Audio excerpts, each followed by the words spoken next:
we'll get you the next one. Geoffrey Dennis is independent emerging markets markets commentator. He's joining us now. Geoffrey, good to have you back. It's been a while. Thank you for your time. We're in that phase of the market where markets and commentary lag behind all what is happening in terms of just actual stuff, right? We were just joking about what happened last night at that press conference with Netanyahu and President Trump. And, Trump said, the U.S. is going to own the Gaza Strip. I mean, that kind of came out of nowhere. Don't even know what to make of it. But anyway, what's relevant for markets here, Geoffrey, in your opinion?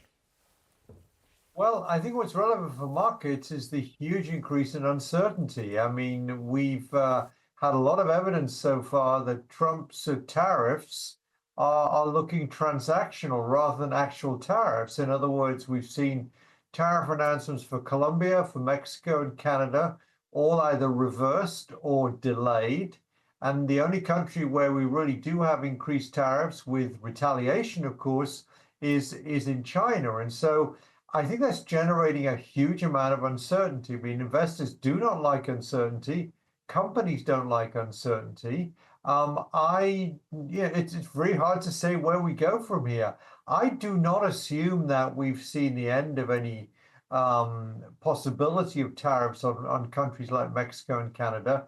But my word, the speed of events is very confusing, and investors, I think, are therefore very nervous about it. And it's interesting, the US is underperforming the developed markets this year. As you've noted recently, the dollar's lower. So this is all, I think, creating a lot of uncertainty, which I think will have an impact on investor behavior. Absolutely, Geoffrey. These are not easy times to be in for traders or even investors, right? Because there's so many moving parts. But having said that, what's your broad thesis? Does the strong showing in the US equity market, are you expecting that to continue? Because India, for instance, has been losing at US's expense because that market has been rock solid all these months. Yeah, my base case here still is there will be more tariffs to come. My base case is the dollar will actually strengthen back again. As you commented recently, it has pulled back in your intro. It has pulled back somewhat, but it is still quite strong. I expect the dollar to strengthen further.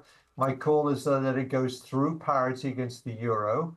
I also believe that although you've seen a bond market rally over the last week or two, that I think US bonds yields are going to go higher because I think ultimately we will see tax cuts from the US, which will absolutely not be covered by tariff revenues. And that's going to put yet more upward pressure on the US budget deficit, which in turn is going to cause, if you like, the so-called bond vigilantes to come back. And I think there's still a pretty good chance bond yields will hit the 5% level for the 10-year yield at this point. Now, right now, some of all that is unwinding a little bit because we're getting this slightly, slight relief on the tariff story. But my base case is US equities are okay. Emerging markets, which are up a little bit this year, will underperform and will struggle if the dollar continues to strengthen. And my feeling is that US bond yields are going to go back up again. But goodness me, I wish I knew what was going to happen on the tariff front. And also we wait to see what we're going to get in terms of tax cuts, because all of this is what drives my central view here, which ultimately, as you've heard from me many times before, emerging markets driven so much by long-term US interest rates and also by the performance of the US dollar.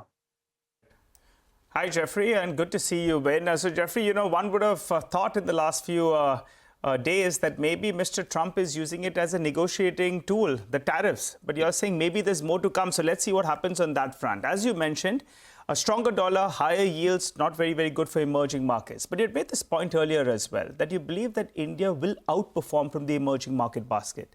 Do you stick to that view? Because January actually we underperformed, but now at the start, the few sessions we've had in February, we're beginning to find our feet.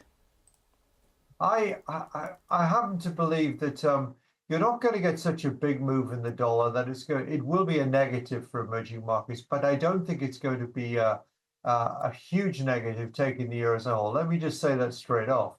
And also with the dollar having come under some downward pressure so far this year, it's been the big losers of last year that have done exceptionally well. Brazil is up 12% in dollar terms this year. Mexico's up 6%. For example, Central Europe is up. And you're seeing some profit. Korea is up a little bit as well. You're seeing some profit taking and less good performances in some of the markets that did well last year, such as Taiwan and such as India. Now, if my scenario plays out where the dollar strengthens again at some stage, what that will do is bring a halt, I think, in terms of this rotation into certain markets which really have benefited from the weaker dollar because the currencies last year got hit so badly, such as the Brazilian real. So I still view in terms of a challenging global environment in 2025, i.e., as I say, stronger dollar, bond yields rising, Fed maybe cuts once, maybe doesn't even cut at all. I still think India will look quite good, maybe oddly enough, is a more defensive play. Now, the other points I'd make about India, I still like the fundamentals. Okay, there's a bit of concern about growth right now, but of course, you've just seen the tax cut in the budget, and it looks like we're going to get an interest rate cut as well. And so I think although valuations are high, I still think there's a lot going for the Indian market in terms of its outstanding performance in terms of growth. And I don't believe this rotation that has gone on into some of last year's losers is going to continue because I think the dollar ultimately will probably go higher from here once again. Yeah, Geoffrey, absolutely take that point. And that's exactly what, we were asking you earlier, that in a world going slightly crazy, these fast-paced events, as you're saying, whether foreign investors start realizing again that India is one place where you're definitely getting growth. Maybe it's 6.5%, a couple of points here or there, but it's rock-solid growth, absolutely. Well, thank you so much for joining in with that. We look forward to our next call as well.